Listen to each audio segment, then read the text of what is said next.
Mute dulu.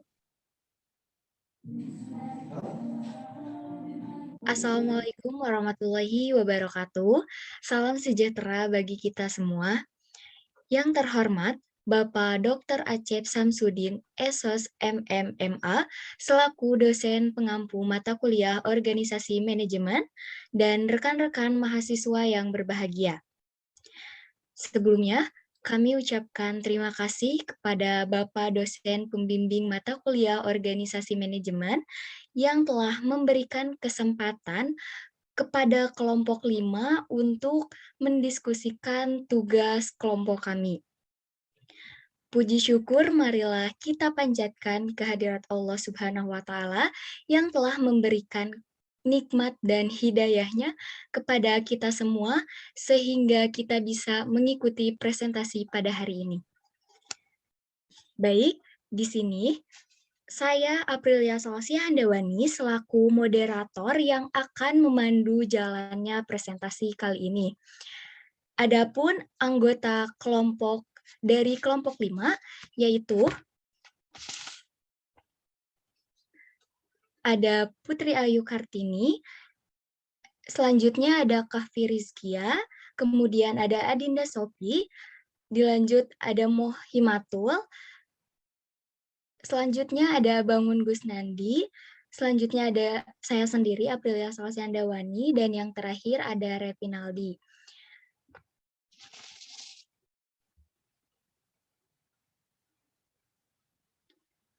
Baik, untuk materi pengertian organisasi di sini akan disampaikan oleh Kahfi Rizkia.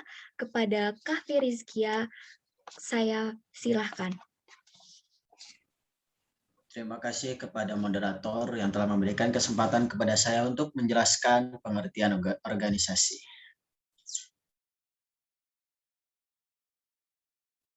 Pengertian organisasi merupakan pengaturan orang-orang secara sengaja untuk mencapai tujuan tertentu. Setiap organisasi memiliki karakteristik berikut ini. Next. Yang pertama, manusia. Resources, sumber daya yang menjalankan serangkaian perencanaan yang sudah disusun untuk mencapai sasaran. Yang kedua, struktur organisasi. Struktur yang dibentuk untuk memberikan batasan antara hak dan kewajiban bagi setiap resources yang ada. Maka terbentuklah tugas pokok dan fungsinya masing-masing. Dan yang terakhir, yang ketiga, tujuan suatu pernyataan mengenai visi, misi, sasaran, dan berbagai program kerja yang dibentuk organisasi.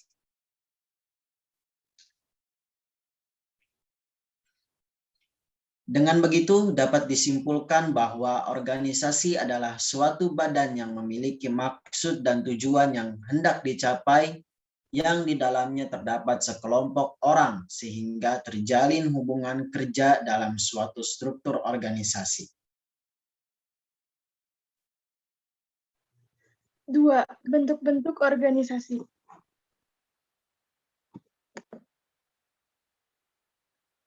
Yang pertama yaitu terdapat organisasi lini atau garis. Organisasi lini atau garis merupakan suatu bentuk organisasi yang di dalamnya terdapat garis wewenang yang menghubungkan langsung secara vertikal antara atasan dan bawahan. Organisasi ini terdapat satu komando atau perintah.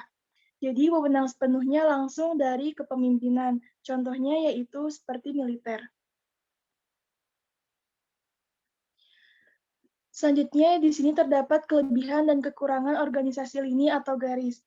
Kelebihan. Yang pertama, proses pengambilan keputusan cepat dan garis kepemimpinan dalam organisasi ini berjalan dengan tegas.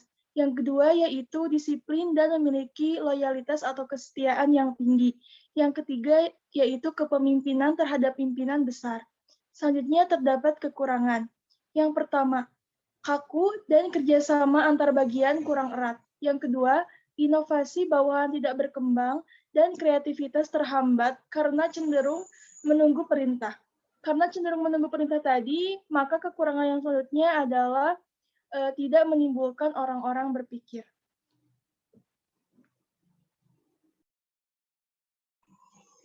Berikut merupakan gambaran daripada struktur organisasi lini yang mana kepemimpinan dipimpin oleh direktur.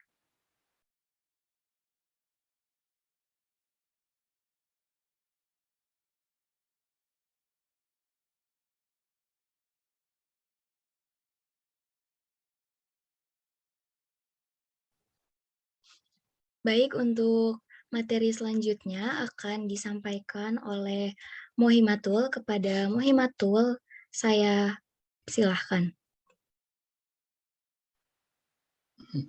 Baik, terima kasih pada moderator yang telah memberikan waktunya kepada saya. Selanjutnya yaitu B, organisasi lini dan staf.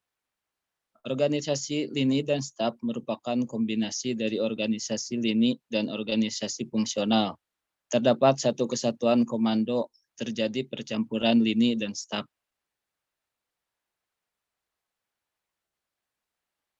Kelebihan dan kekurangan organisasi lini dan staf. Kelebihan, adanya pembagian kerja yang jelas, kesempatan personil untuk mengembangkan keahliannya. Personil ikut serta dalam melaksanakan kewenangan dan tanggung jawab. Personil ikut serta dalam mengorganisir permasalahan dalam unit kerjanya. Adanya tuntutan kerjasama yang baik. Adanya rasa saling membutuhkan.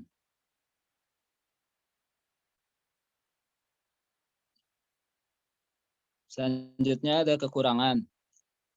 Yang pertama koordinasi lemah, yang selanjutnya terlalu banyak mekanisme kerja.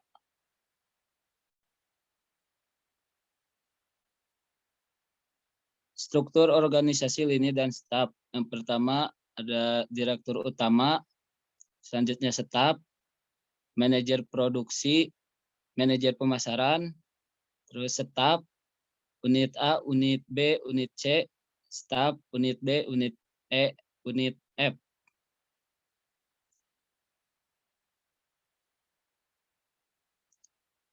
Selanjutnya C, organisasi fungsional. Organisasi fungsional adalah organisasi yang disusun berdasarkan sifat dan jenis pekerjaan yang harus dilakukan. Terdapat pembagian tugas dalam fungsi-fungsi tertentu.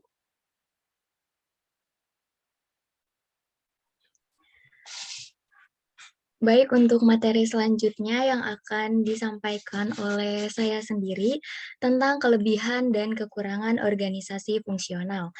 Adapun kelebihan dari organisasi fungsional, yang pertama itu pekerjaan dapat dilakukan secara profesional, yang kedua keikutsertaan pegawai untuk memberikan andil dalam mengambil keputusan, yang ketiga ada lebih mudah untuk melakukan analisis kerja, yang keempat ada kerja kelompok.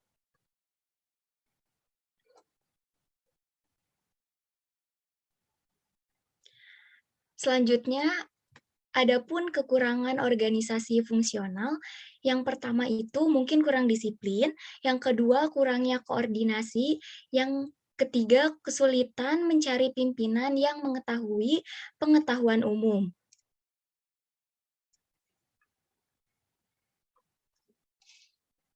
Adapun struktur organisasi fungsional, yang pertama ada direktur utama, bagiannya itu ada direktur perencanaan, direktur teknik, dan direktur peralatan.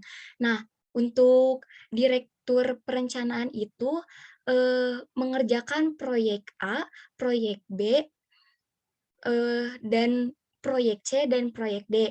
Untuk direktur teknik juga mengerjakan proyek A, lalu dilanjut ke direktur perawatan yang mengerjakan proyek B, dan dilanjut ke direktur perawatan kembali dan mengerjakan proyek C.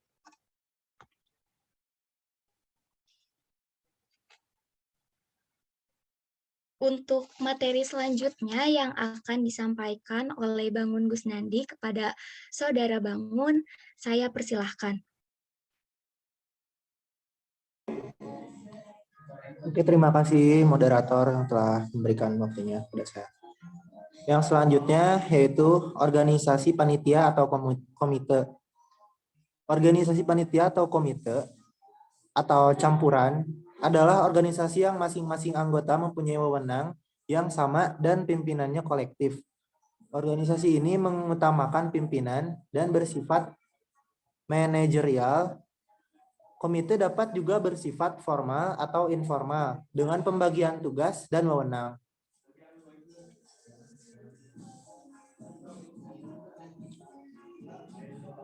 Yang selanjutnya, kelebihan dan kekurangan organisasi panitia atau komite. Kelebihannya yaitu setiap anggota mempunyai kebersamaan yang tinggi, koordinasi berjalan baik, pembagian kerja berdasarkan keahlian. Dan kekurangannya, tanggung jawab secara keseluruhan tidak jelas, terlalu banyak kompromi, sifat kepemimpinan sangat lemah.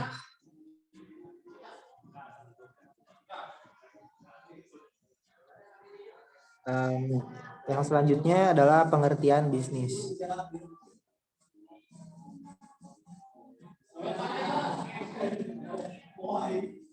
Bisnis dan perusahaan. Bisnis adalah seluruh kegiatan yang diorganisasikan oleh orang-orang yang berkecimpung dalam bidang perindustrian, di mana sebuah perusahaan atau organisasi melakukan perbaikan-perbaikan antar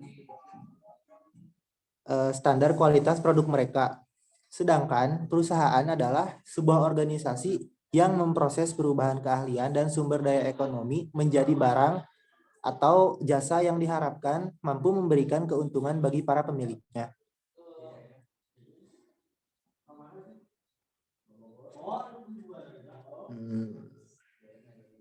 Baik, untuk materi selanjutnya yang akan dibahas oleh Adinda Sofi, kepada Saudari Adinda, saya silahkan.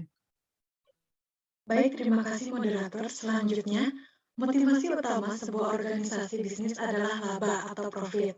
Laba didefinisikan sebagai perbedaan antara jumlah penghasilan dan biaya atau kos yang dikeluarkan.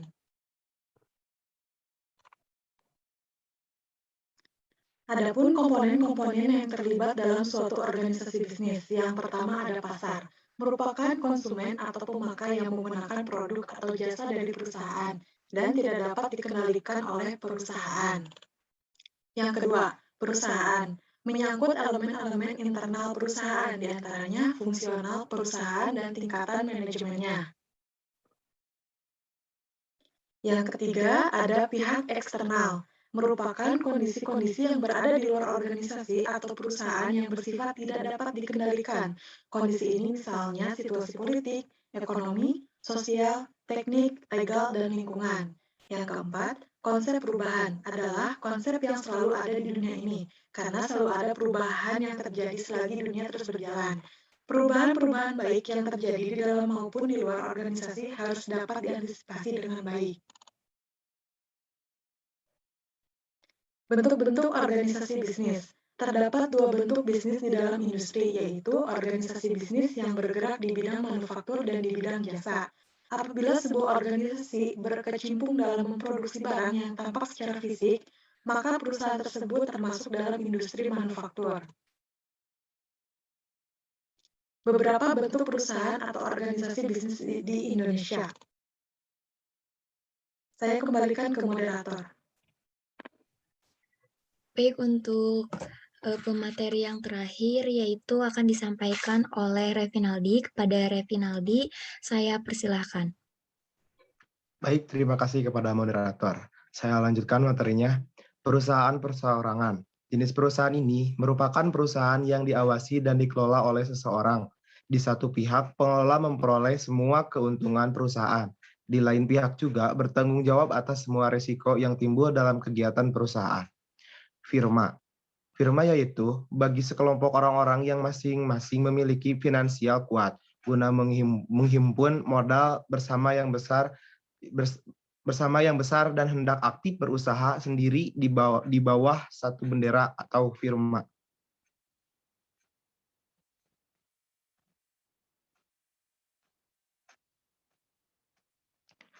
Selanjutnya, perusahaan komanditer atau CP, yakni bagi seorang yang mempunyai kepandaian berniaga yang cukup dan mempunyai nama baik atau banyak kawan berpengaruh akan tetapi finansial.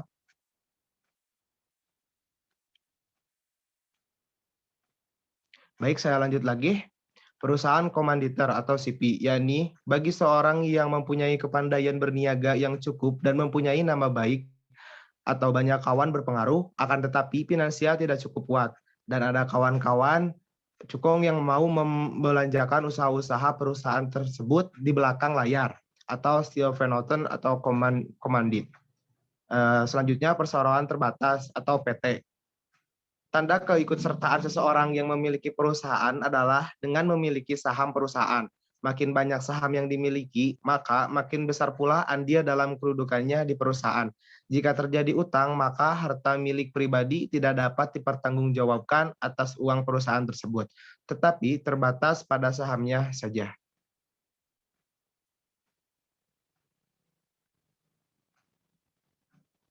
Selanjutnya, perusahaan negara atau PN. Perusahaan negara adalah jenis organisasi yang bergerak dalam bidang usaha yang modalnya secara keseluruhan dimiliki oleh negara, kecuali jika ada hal-hal khusus berdasarkan undang-undang. Tujuan dari pendirian perusahaan negara adalah untuk membangun ekonomi nasional menuju masyarakat yang adil dan makmur. Selanjutnya, koperasi. Koperasi merupakan bentuk badan usaha yang bergerak di bidang ekonomi yang bertujuan untuk meningkatkan kesejahteraan anggotanya yang bersifat murni, pribadi, dan tidak dapat dialihkan. Jenis organisasi ini bertujuan mensejahterakan anggota berdasarkan persamaan.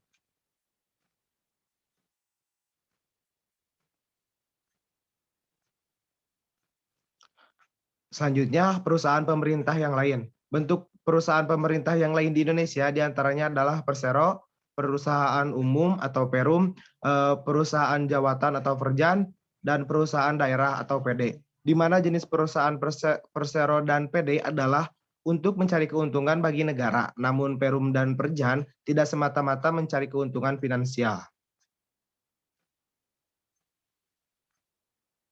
Terima kasih, saya kembalikan lagi kepada moderator. Baik, untuk presentasi kali ini, mungkin hanya itu saja yang dapat kelompok 5 sampaikan. Untuk sesi pertanyaannya, kami akan persilahkan setelah presentasi ini selesai. Hanya itu saja yang mungkin kami bisa sampaikan kepada teman-teman semuanya. Mohon maaf apabila ada kesalahan dan kekeliruan di materi yang kami telah sampaikan. Kami kelompok 5 pamit undur diri. Wassalamualaikum warahmatullahi wabarakatuh.